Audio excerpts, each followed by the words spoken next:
Okay, so we are now recording. So really the purpose of this panel is not to necessarily provide solutions, but to put topics out there that are on people's minds, that people are thinking of, to do what I think Cal-ISBOA really does best, which is to facilitate the sharing with your colleagues.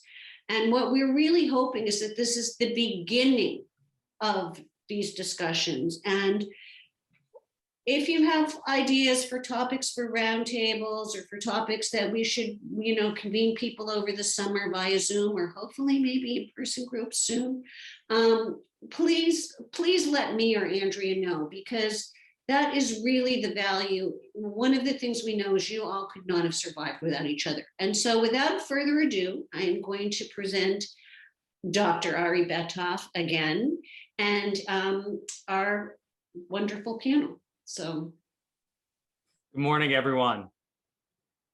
Thank you so much for joining this panel, Reimagining the Workplace in a Post-COVID World, Part 1.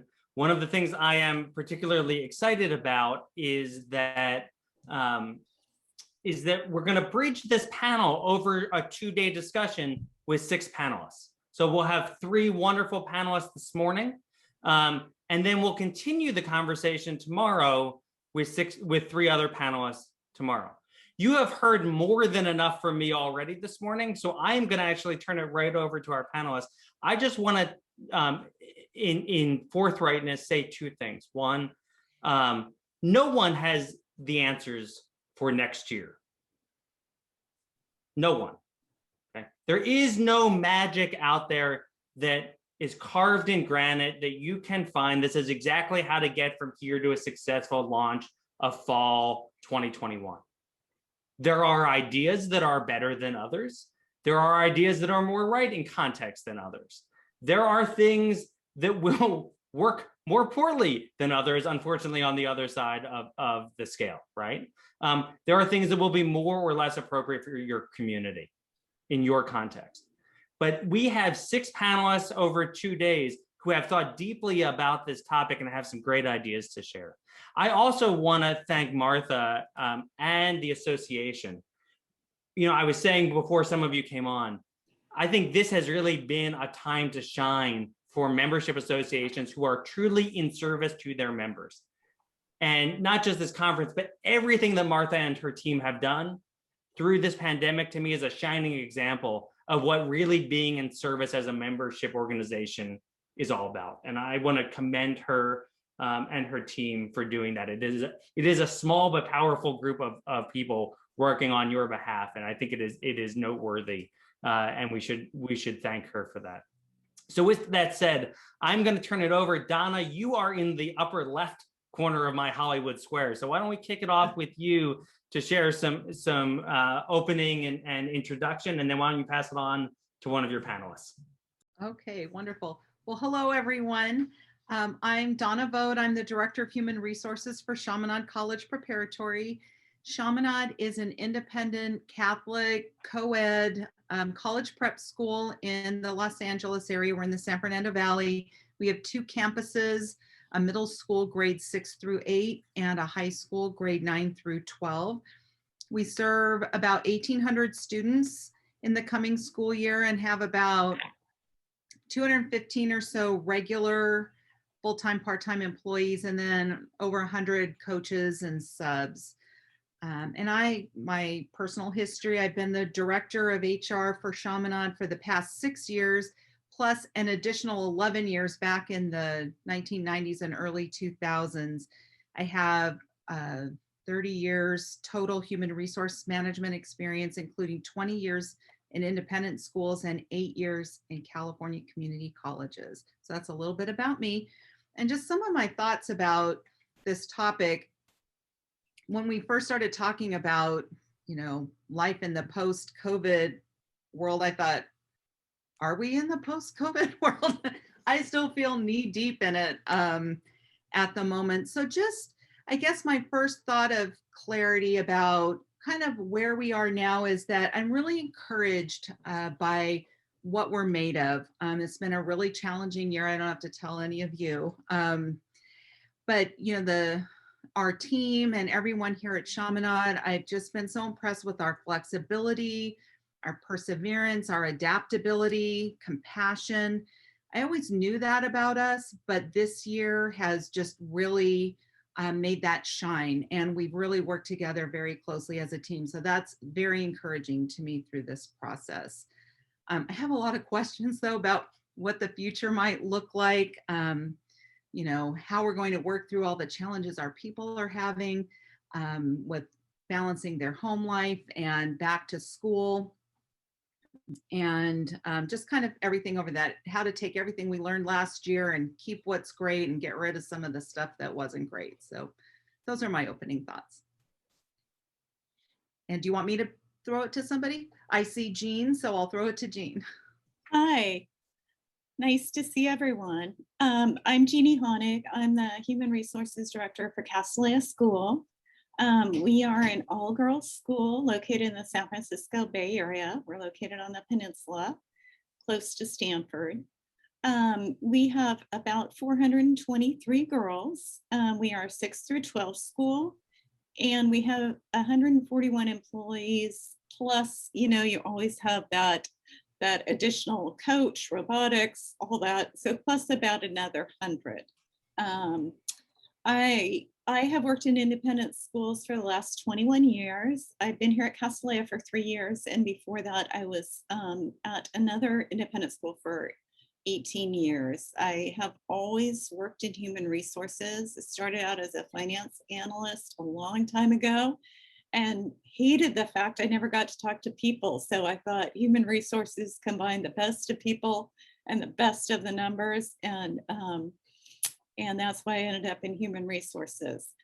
I'm really looking forward to hearing people's thoughts and feedback as we look through the challenges in the coming year. And I, like Donna, feel somewhat hesitant to say that we're post-pandemic. I feel like we've got one foot in here.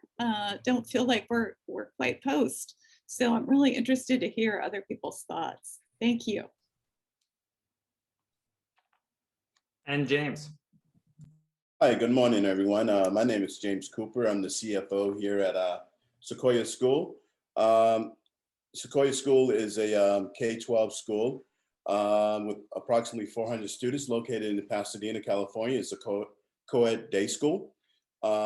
Interesting thing about Sequoia is the fact that we just started our high school maybe 5 years ago, and we have expanded that division. Very happy about that.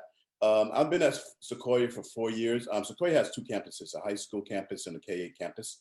I've been at Sequoia for 4 years, been in independent schools for 27 years, 8 years at a prior school and 3 years at a school before that, and then 12 years at a school back in New England. Post-COVID, or, I like the muddy middle that, Ari talked about. It seems like we're right there. Some interesting things that I'm thinking about from a CFO standpoint. At 2 of my previous schools, I was the handling the HR, functions, and we were lucky enough to hire an HR director last year, which is imperative. I don't know how we would have gotten through where we got through with the COVID without that. Also, DEI, what does that mean? Pre, during, and post COVID, and many questions that I have, like many of the other panelists. So I'll stop there. Thank you all for doing this morning and for being on the panel. When Martha selected the panelists, we wanted a broad range of schools over the 2 days, different configurations, multi-campus, single campus, different grades, different sizes, right? I'm curious, and James, let's start with you, and we'll sort of work our way back down the line. I started my opening keynote this morning talking about this idea that we discussed with Jeff Shields and Heather Hurl about takeaways carrying forward from the pandemic, things we've learned in the last year, and areas we want to avoid snapping back into old habits. And so can you identify, maybe one area of each? What's something that you and your school have figured out in the last year that you want to make sure you carry forward? and what's something that you're hoping to leave behind in the pre-pandemic world. And just so we're all clear, I don't think anybody necessarily is arguing that we are currently post-pandemic or that we will be post-pandemic in the fall, right? I think epidemiologists around the country and certainly around the world say that, this pandemic, if we are ever truly post, will be years from now, certainly internationally too, when we know that it's going to take many years for vaccines to distribute around the world. But I think we do realize that next fall is going to be more normal, more familiar, right? And a couple messages were coming to me about that. So just wanted to point that out. So James, let's start with you. What's one thing you want to carry forward, and what's one thing you want to avoid snapping back into old habits for your school? Well, thanks, Ari. One thing that I would like to carry forward is the knowledge that, different people, everyone on campus and different departments know about finances now. Basically, everyone, when we put the task force together, everyone was involved in terms of, determining what they needed as we went to distance learning and as we looked at, return to campus.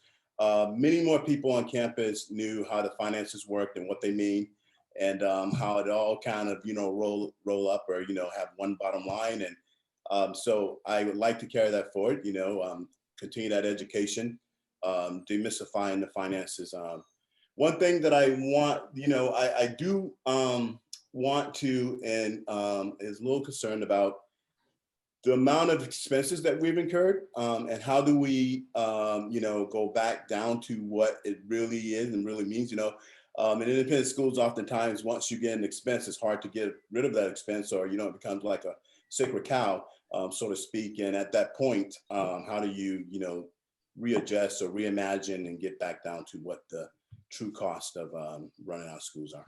Yeah, for people who were at my keynote this morning, I would strongly recommend differentiating between purple cows and sacred cows. Those are cows you do not want to get confused. And you're right, James. I remember back early in my career, as Pat Bassett was just becoming the president of NAIS, he was even at that time talking about the need to be sunsetting programs and the always adding and rare subtracting of expenses. And I think that's something we're all feeling. Jeannie, how about you? Oh, I think one of the things that I really want to carry forward is some of the agility that we've been able to use in the schools. Schools have a long tradition of taking a long time to change, a long time to decide things. And I think this year has really emphasized the need to pivot, the need to remodel, the need to rethink the way we traditionally do things. And some of the specifics I can think of are just in terms of our policies, in terms of recruiting, and I really hope we carry those things forward. And I hope, more importantly, that we carry that mindset forward, that we can be agile and we can change, and not everything needs to be done the way that it was just because it was done that way for so many years. So some of the challenges that I think that we face are, we still have people that, we still have people on all edges of the spectrum when it comes to COVID. And I think, how do we embrace our community? How do we, and this is pandemic specific, but how do we make everybody feel like they're safe, they're comfortable, they belong? And it's also racial specific. I think, we need to be inclusive, and we need to really take a hard look at our practices and see what we need to do to make everybody feel like they belong, and everybody feel like we treat everyone the same and with the same level of compassion and care.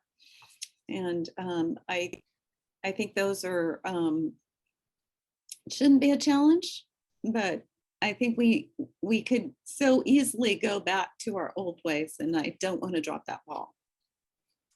Thank you. Donna? Well, I agree with Jeannie and James, definitely. I think when I think about this, what do I want to keep and what would I like to see go away? They might be two sides of a coin sometimes. So I think that we have really risen to a new level of collaboration here. And yet weekly meetings, we have so many meetings all and Zoom. That'll be my next thing. You know, it's difficult to constant collaboration. So maybe it's figuring out that sweet spot, but we have risen to new levels of collaboration here, and that's a really great thing. I think Zoom, I mean, we all knew about Zoom, but really not to the extent that we have all used it. And I think there are some new opportunities for us to do some things using Zoom, maybe more trainings, because it's so difficult to get everyone together. And that's sort of been a roadblock, but now we don't have that roadblock. And yet the thing that maybe we don't want to keep is so much Zoom. So we just have to really find that sweet spot using that. It's a great tool. And I think there are new opportunities for us. And then I think just kind of echoing what's already been said about, you know, the new normal. Maybe I don't even really like that term, but, you know, not reverting, like we all just wanted to get back to normal, but maybe that's more normalcy than it is back to normal, because I think we can't throw away everything we've learned about what's possible this past year to just revert, but yet what does that look like? And then I think just finally, that we have spent a lot of time in HR in particular focusing on people over the last, well, the whole pandemic, but as we return to on-campus teaching a month or so ago, a little over a month ago, and all of the different challenges each different person faced in making that a possibility, just not losing that people focus, but again, finding that balance, because there's only so much accommodating you can do for individuals. So those are my thoughts about that. And Donna, I think many of us struggle with this concept of, or even the phrase sort of new normal, right? And we also need to remember that a return to normal or normalcy is, for many, many people, a return back to an environment where people very much felt that they were, you know, that they were being biased against, where they felt uncomfortable being their authentic selves, where they felt like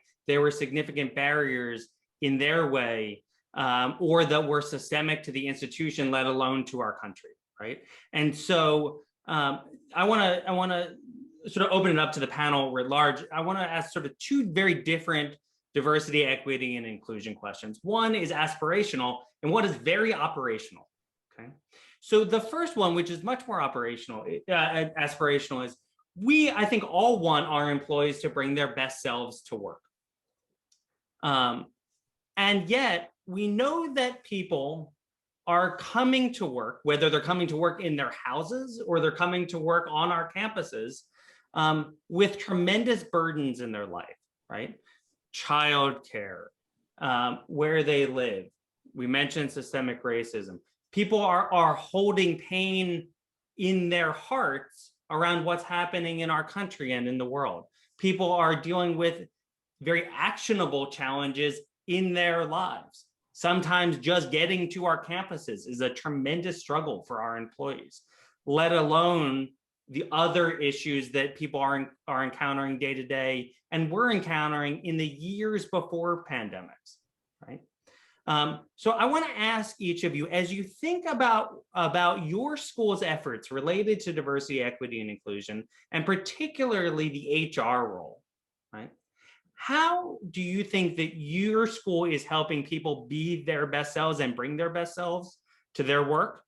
And how do you hope that you can continue to improve upon that as you all head into next fall? I'll take the first stab at that, Ari. Yes. And then I'll leave the rest to the experts. So basically, you know, regarding DEI and, you know, the pandemic, and what was going on or is going on in our world, I think that, you know, there was a chance for us to look at ourselves and figure out, you know, what we needed to do. And one word that come to mind is flexibility. You know, given all the circumstances that, you know, our staff, faculty and staff were facing in terms of what it looked like when we opened back up, and, you know, the public schools not being open and maybe having teachers or staff that had children that were, you know, in different schools that weren't opened. How do we handle that? And, you know, we like everyone else, we had a task force that looked at all of those scenarios and situations to come up with what was best.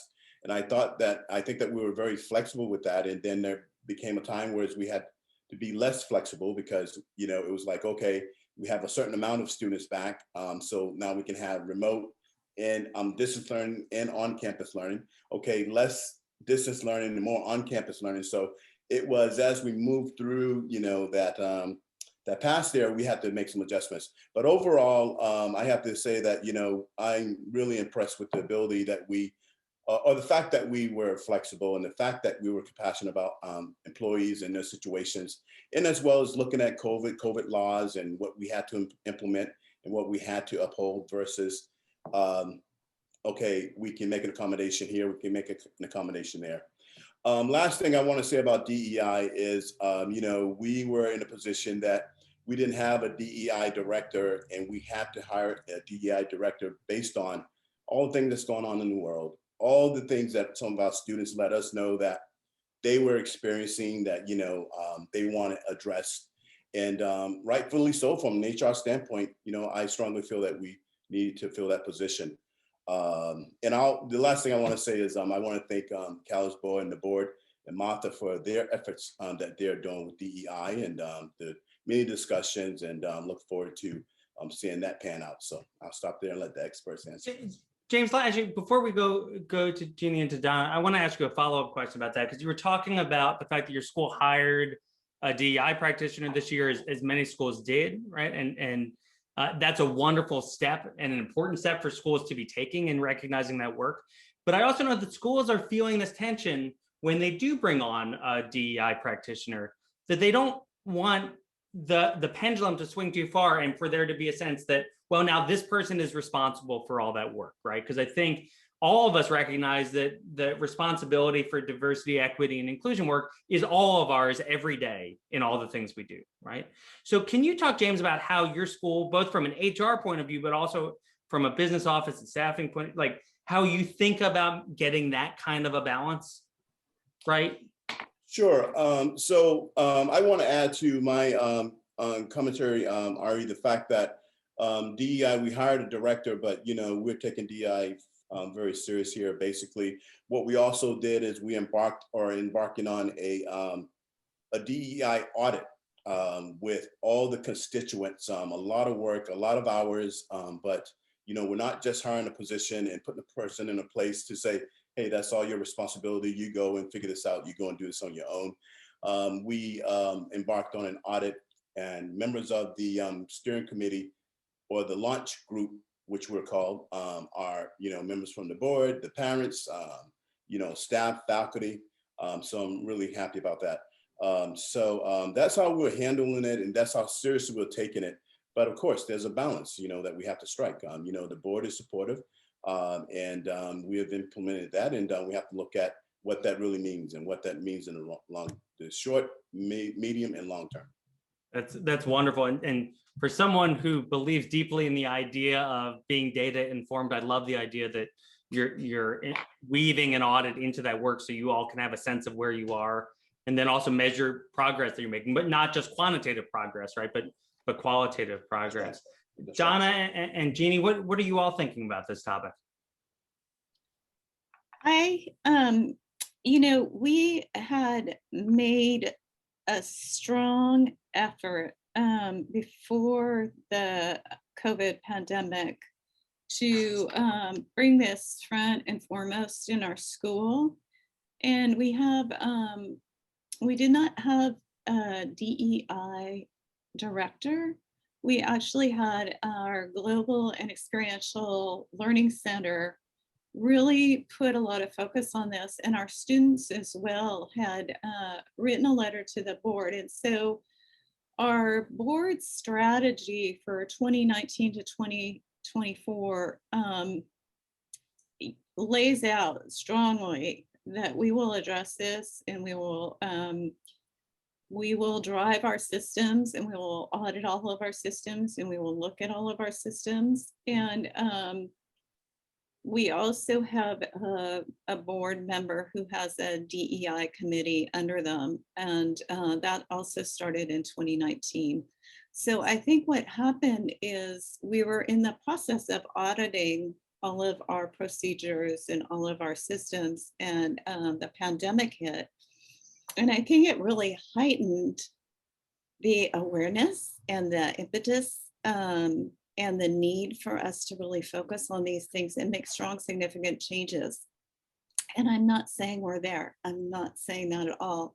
But I think it's been brought up to the board level. I think operationally we have restructured to include curriculum development where DEI is woven into all aspects of our curriculum. We've audited our policies, we've audited our websites. We have affinity groups, and then we also have what we call, it's like, I forget what we call it. Anyway, the idea is it's a group of white colleagues who want to support anti-racism and are there to support anti-racism and learn. In addition to that, we have 2 in-house practitioners. So I feel like we've done a lot of hard work this year at looking at our processes. And I want us to be able to carry that forward and to keep it as highlighted as it's been in all areas. So next year we have a DEI director coming in. We created that position with specific focus. And then we also created a curriculum where people can enter in at different areas of where they are on their awareness scale. And we have people that are meeting weekly. So I think Thank you. it's an ongoing process. Yeah. We have high aspirations, and I am hopeful that we continue those. I'm curious, and Donna, I'm going to ask you as well with this. An aspect of equity work, which really for HR is, I think, under a microscope right now, is around flexibility and expectations, right? Not just on-campus remote expectations, although that's a main one that's getting a lot of attention, but just in general, the kind of flexibility that certain roles have around being able to work around childcare, flexibility that other roles do not have because they may need to be in the office or teaching or this or that, right? Donna, certainly you're welcome to respond to the other question as well, but as you think about HR in particular, and this question about equity and fairness in roles, right? What are you and your school thinking about? Well, okay, maybe, and I would like to go back and touch on some of the Sure. things we've done, but to answer that question, I don't know. I guess I actually have not thought of those particular questions in a DEI lens, because when we're looking at people who, okay, everyone's back on campus, but I have, let's say a teacher, counselor, whomever, who's got childcare issues. We're in the LA Unified School District area. Mhm. LA Unified, I think has recently come back partially, but we have people whose kids are not in school full time, makes it very challenging for them to get here. But we're working with people one-on-one in those cases. So it really doesn't have anything to do with race or ethnicity or gender or LGBTQ and all of that. It's the individual person and their circumstance, and to what level can we accommodate. If we can accommodate it, we're accommodating them. We have the equity issue of, okay, can we accommodate this person? They're a counselor maybe, and maybe they can do more of their work remotely, where the teacher, it's a lot more challenging for us because they've got a classroom full of kids that they're supposed to be in front of. But we have even accommodated some teachers on a short-term basis. So we're looking at every individual case to see how we can accommodate and what's reasonable for us to do and what feels equitable, even if it's not the same as what we do with another employee. And I do want to, if I could just spend a minute. Yeah, absolutely. Go ahead. Because I'm really proud. We may not be very far along. Maybe we wish we were further along the DEI continuum, but we have a task force here at Chaminade of really passionate think it's mostly, if not all, faculty driven at this point, but we want to expand that group, but they're extremely passionate about this DEI work. And they have really been leading us and pushing us. We've contracted with Paul Gorski and the Equity Literacy Institute. We have not hired a DEI director, but we're still working through what the future of that work here would look like. But we have done a number of workshops with our entire employee body and our administrative group, our executive leadership group.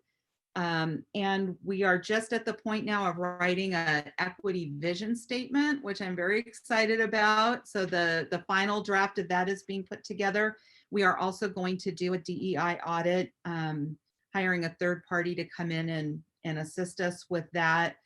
And we just feel like this work is really consistent with our Catholic social justice teachings. It's a really nice fit for us. So it's not a foreign concept by any means. And you know, there are tensions in the work. There's difference in perspective. Some of it's in language. Do we use terminology like oppression and colonization, and those words can trigger some people, or you know, how do we use language that's inclusive and gets everybody into the conversation? And so those are maybe some of the challenges, but we're working very well together and lifting each other up in the work. So.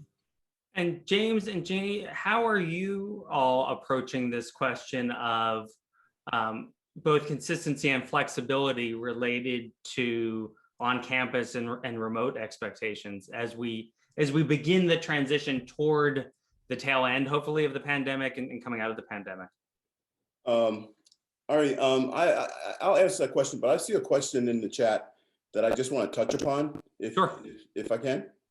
Yeah, absolutely. This question is about also what can we do to acknowledge, support our employees of color, especially our Black employees? How do we acknowledge their trauma in a respectful and supportive way? Sarah, thanks for asking that question. What I would say is, you know, this is a real thing for, you know, people of color. This traumatic, this post-traumatic, during traumatic is real for a lot of our employees. I think, you know, figuring out, giving them a space to process, acknowledging that, and also I think teaching our managers and our, you know, director heads how to handle, you know, these situations. I think it's going to be a part of how we do business, and I think that that's been long overdue, and it's going to be what we're going to have to do in order, you know, to move this this needle forward. So I thank you for that question, and all of our schools have to figure that out. James, before we go back to the other question about remote and work, as a follow-up to that, do you have some, you know, particular tangible recommendations for managers, you know, whether they're allies or whether they are people of color, or wherever they fall in their own DEI journey and identity, as they're supporting not just employees of color, but any of these kinds of groups of people who we are acutely aware right now are struggling, whether it is with you know, issues of racism or sexism or anti-Asian sentiment, any of these issues right now in our community. There are employees we know that are deeply hurting. And do you have tangible suggestions for managers in that moment when they're working with someone on their staff? Well, I think the first step is to listen. And if you don't know the answer to the question, or if you don't know how to answer the question, don't pretend like you do. Just listen and you know, support them and give them whatever the tools that they need to be successful, and as well as acknowledge and train yourself and your manager. I think that we need to hire, you know, these practitioners, these experts and consultants that can help our entire school answer these type of questions. It should be part of management, you know, performance evaluation. You know, they should get the proper training to do that, but it should be a part of that. You know, so I think that we need to start there. And I know that a lot of our schools may not be there, and a lot of our schools are there. So James, wonderful comment about that in the chat from Carol, who points out that their school is using trauma-informed teaching. And I know a number of schools that are using trauma-informed teaching right now. And it is an opportunity to extend that training to your managers, right? Because similar tools are absolutely appropriate to be using with your teams. That is certainly directly transferable opportunities. All right, so turning our attention to this question of remote versus in person. Jeannie and James, do you have some thoughts about that as well? Yeah, I'll just talk really quickly, and then I'll let Jeannie talk because I've been talking. So basically, in terms of that, we did see a lot of inequality, inequity in that some people had internet, gigabytes of speed at their home with all devices. Some did not. So we had to figure out who needed what. And whatever they need, we would give it to them, and that's all employees and students. We did have students that didn't have computers at home or didn't have internet at home. So we had to figure that out, do an audit on who needed what, and the IT department did a phenomenal job of actually even going to homes and setting up hotspots, or just making sure that everyone had an equal access to our remote or distance learning. And the last point that I want to make, I don't want to forget this point, which is we have what's called index tuition. And we saw a huge uptick in our index tuition requests because we said, anyone that's impacted by the pandemic, even if you hadn't applied for index tuition prior to the school year, you can now apply. And depending on, what their index tuition needs were, we were able to give them index tuition. So, again, that's an equitable piece in terms of keeping families afloat in that school during the pandemic. Thanks, James. Jeannie, as you guys are thinking about the upcoming nature of work on campus and remote, how are you all approaching that? Well, we are rethinking a lot of things this year, right?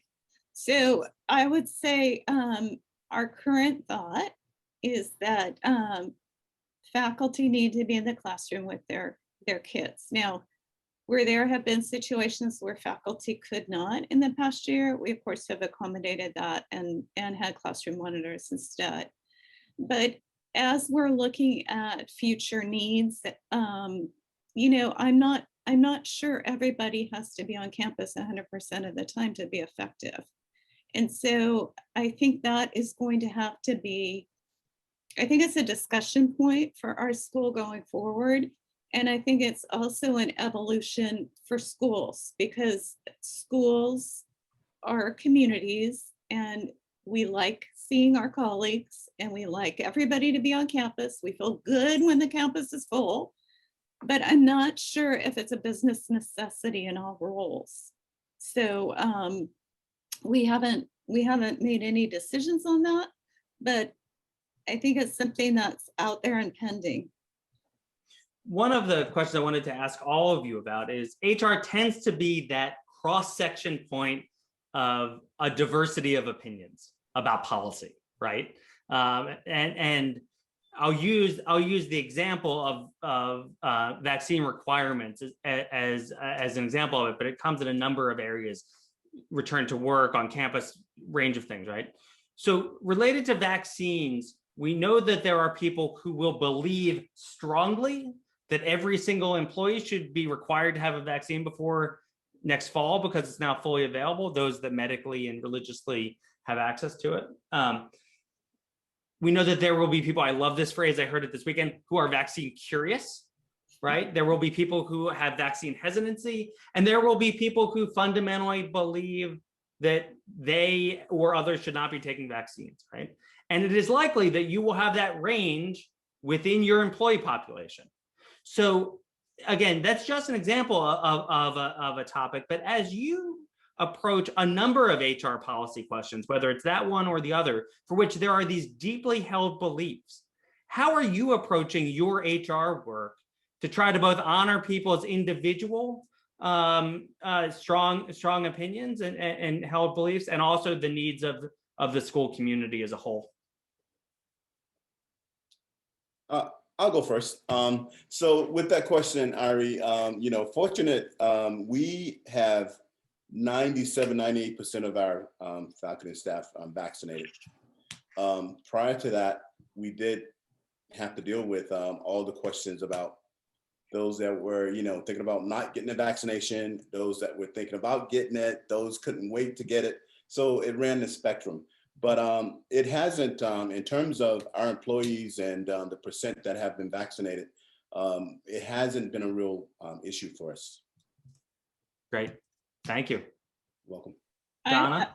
Oh, sorry. That's okay. I think the way I tend to look at this is, so if you go to one end of the spectrum with vaccines, that's a very personal, like somebody has to take an injection into their body. So we have not made vaccines a requirement.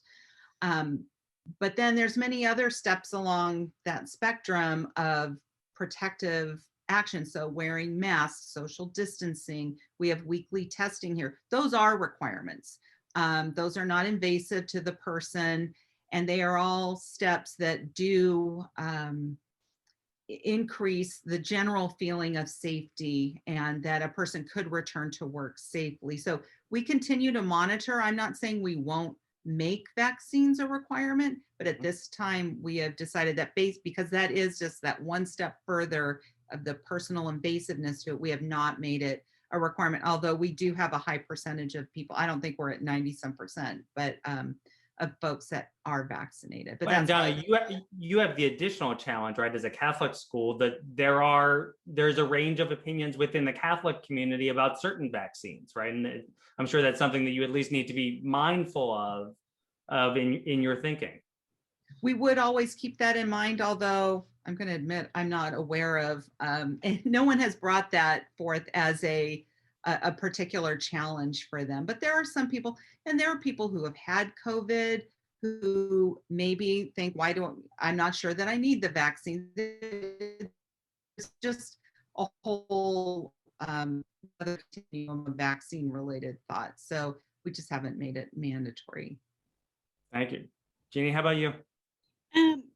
We're very fortunate, like James, we have a high percentage of our employees who have willingly gone out and been vaccinated, and we strongly recommend.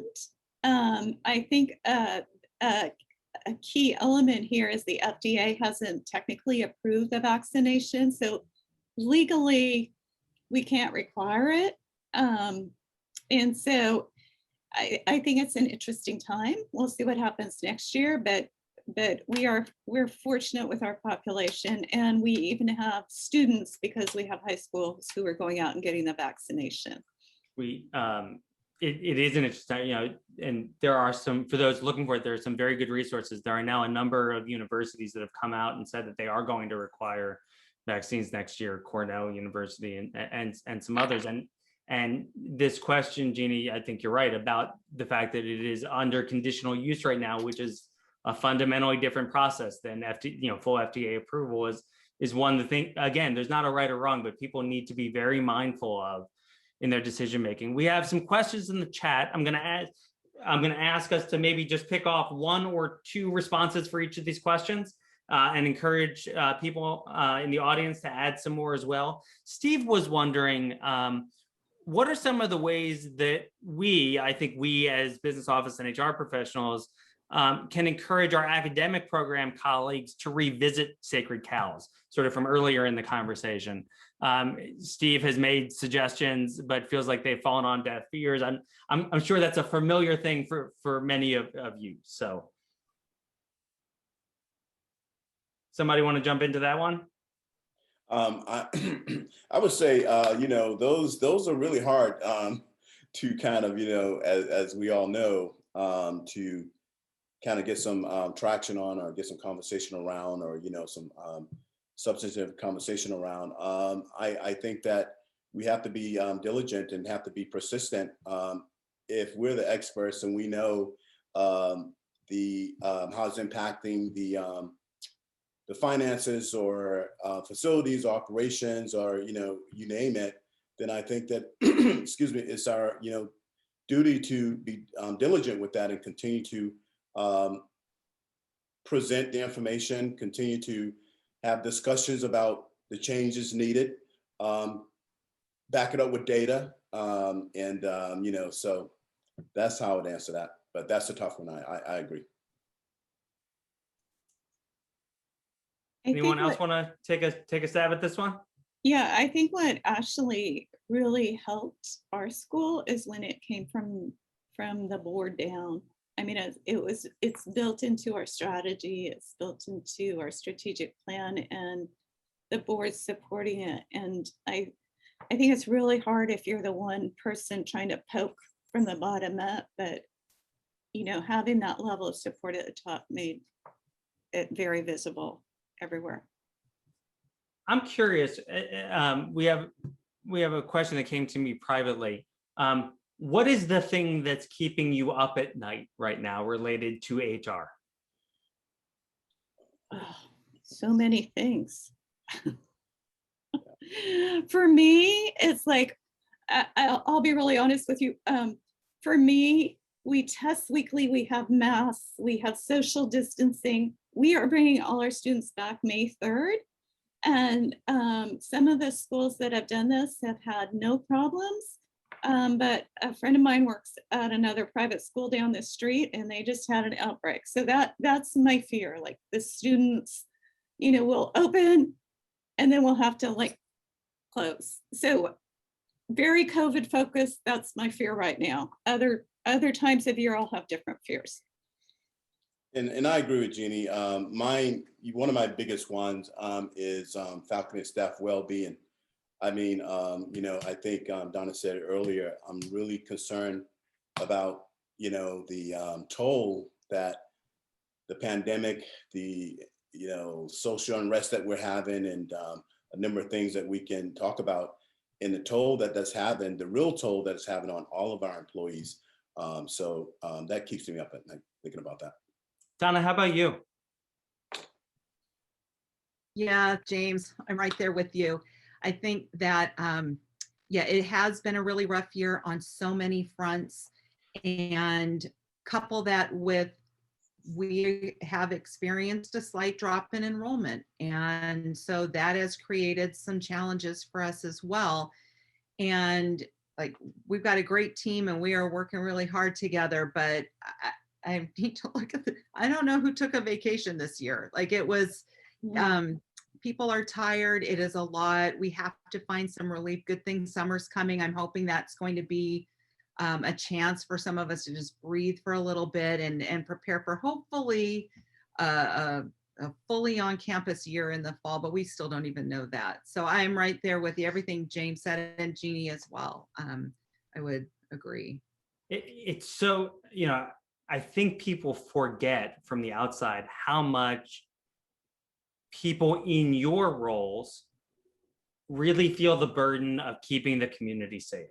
Right? I sit on the advisory board of a company that does digital contact tracing called Trace Innovations. And one of the things I've been really interested this year is the spikes of when there's been interest in the product, right?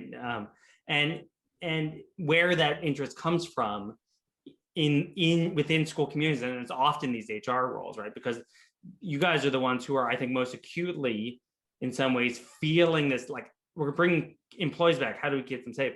And regardless of what approach you take, whether you're whether you're in-person tracing or using apps or doing another approach, or if you're still virtual, right? There's a number of ways to do it, but that burden to feel responsibility over the health and well-being of people is one that I know we all recognize is on our shoulders anyway, but now that weight is just that much heavier than it's ever been.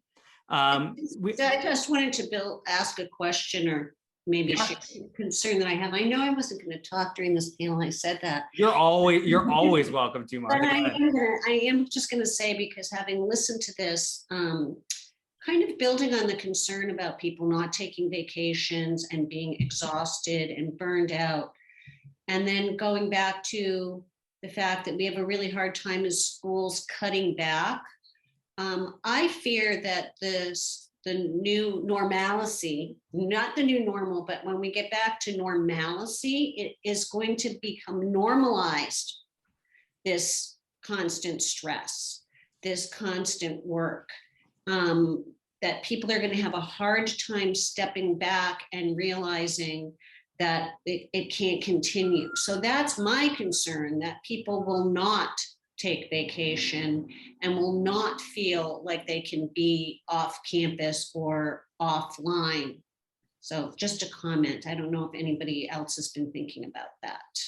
Martha, that's a good point. And I'm looking at the chat and I couldn't agree more with Ann, where she says stand on top of compliance. And that's part of stand on top of compliance, right? Telling people you have 6 weeks of vacation or whatever it is, you need to take a week, or you should take a week. Yeah. Yeah, and I agree with you, Martha. I think everybody has been on all the time. And, I've sort of looked at this as a blur year, you feel when you're dealing with health and safety issues, like somebody texts you at 9:30 at night, you're on it, and there has been no let up. And I think that's a really interesting and valid point. I think having worked in high tech and having worked in the school industry, one of the things that I used to love about working in a school was that there were very clear guidelines of when you are working and when you aren't. And I think this year that has disappeared no matter what industry you're working in. So how do we get that back? That's a great question. Donna? Just to build on that, not only just the time always on, but in the beginning, when we were at home, like there's no line anymore. I'm at home, I'm working, there's nowhere to go. That was challenging for me personally, just finding no way to turn things off. And I do think that's remaining a challenge. And like Martha was saying, has that become, it's a long time to be operating that way. It sort of changes who we are and how we are. And yeah, how do we stop for a minute and think about what those things we were saying we wanted to reject from the pandemic as we move forward in the post-pandemic world? That'll take action, active. Yeah, three of the threads that I want to carry through from this tomorrow, because I want to give our panelists some time for closing thought. How do we help our school get off of this treadmill that we're on, where everyone is at least tacitly, it feels like, expected to work 24 hours, be responsive to emails, help people out. I know HR leaders in particular have felt a tremendous burden about being responsive when someone tests positive, and often being that first line of contact, which means you've got to be checking your mail all the time in case somebody had a positive test on the weekend, right? So how do we break that trend and still be a responsive, agile community? So we'll carry that forward to tomorrow. Particularly this question about vacation time and compliance in other areas. There are a number of employees who are saying, my school cannot function if I take my time. And yet our policy says I'm about to lose a gigantic amount of vacation time, right? And people feeling like they're in an impossible position around that. And the third one being around making sure that people do get a break going forward and coming into next year refreshed. So we'll carry all of those forward into tomorrow. But with that, I want to go in the reverse order that we started. So James, do you want to share some final thoughts with us? Final thoughts. Talking about people and worrying about people, being burnt out and not taking time. I think that, as CFOs and senior administrators, HR, practitioners, that we should lead by example. We are the ones that kind of set that, in a lot of ways, set that stage. We work the 20 hours, 17 hours, whatever you want to call, day in and day out, the weekends, the holidays, vacation days. So maybe we can start with ourselves, giving ourselves the time needed, taking our vacation time. I know it's easier said than done, but if we're going to be truthful with ourselves and expect or want to get back to some sort of normalcy, I think we're calling it, maybe we should set that standard. I know that as leaders, we want to carry the burden, but when we don't model the way with things like taking time to rejuvenate, it's very hard for those on our teams to do what we're asking of them with that, and to get the time that they both need and that they contractually deserve, right? Because it's a benefit to them. Jeannie? I agree with you, James, and I am hopeful that we can implement a few little ideas that will incent people to take time off without feeling guilty and to be able to disconnect. You know, go to a place where there's no internet and no cell phone service and enjoy that time and really disconnect. I have a couple of ideas on that I'm floating forward, but we will see where they go. Any other final thoughts, Jeannie, before we go on to Donna? No, I so appreciate all the comments and everything in that chat. I mean, I have learned so much and been able to think so much more broadly as a result of being here. So thank you, everyone. And Donna. I think just to kind of summarize before we started, what I was thinking I wanted to close with is just that idea of remaining flexible, nimble, adaptable, embracing the change, figuring out, challenge the why. So for example, somebody says, why can't I keep working at home? Okay, why can't you? So let's really open up and think about those things and be open to maybe changing how we look at things. And I think for me personally, I've got to get out of this day to day, like every day there's fires, like every single day. And how do you get out of that? I am constantly putting out fires, to thinking longer term and that beyond mindset, and leverage what we've learned and building strategically for the future. So thank you so much. I want to thank all three of our panelists.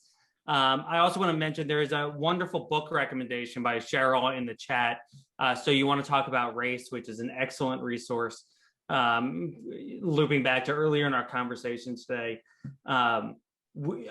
Again, you all, I think, have really leaned into what are some challenging, important, thoughtful, difficult, murky topics today. And I appreciate your candor and honesty and forthrightness, both about what your schools are doing well and the areas that are challenging. One of the great takeaways from the pandemic that I do hope that schools, independent schools as a community carry forward, is a level of collaboration and forthrightness with one another. I think Martha and membership organizations have really promoted that in various ways in various regions. You're in the middle of an annual conference of, as I said at the beginning, one of the best of those. And so I think having the space to do this work and to really cross-pollinate ideas is tremendously valuable. And so I want to end where we began, with a lot of appreciation for this group and this panel and for Martha and her team. So thank you all. I hope you have a wonderful rest of the day, and I hope you'll join us tomorrow. Martha, the time of tomorrow's panel is... Oh, you're asking me that now. The time of tomorrow's panel discussion on this is 2 o'clock. 2. And also, if you have time to join us at 4 for, just time to kind of share things. And but to echo what Ari said, too often I hear people say they don't have time to have discussions like this. And I would say you can't not make time, because it will save you time. It will recharge your batteries and reinvigorate your thinking. And somebody may not have an answer for you, but they may say something that will trigger something that leads to a solution for your school or for you personally. I know, there's so many competing demands for your time, but you have to mix it up and use things, broadly like that. So that's my plea to you. And it's not a self-serving plea from the Cal-ISBOA perspective, but I've watched it happen this year, and you guys are each other's best resources.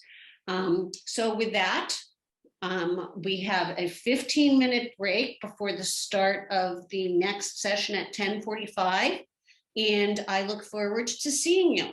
So thank you guys so much. Thank you.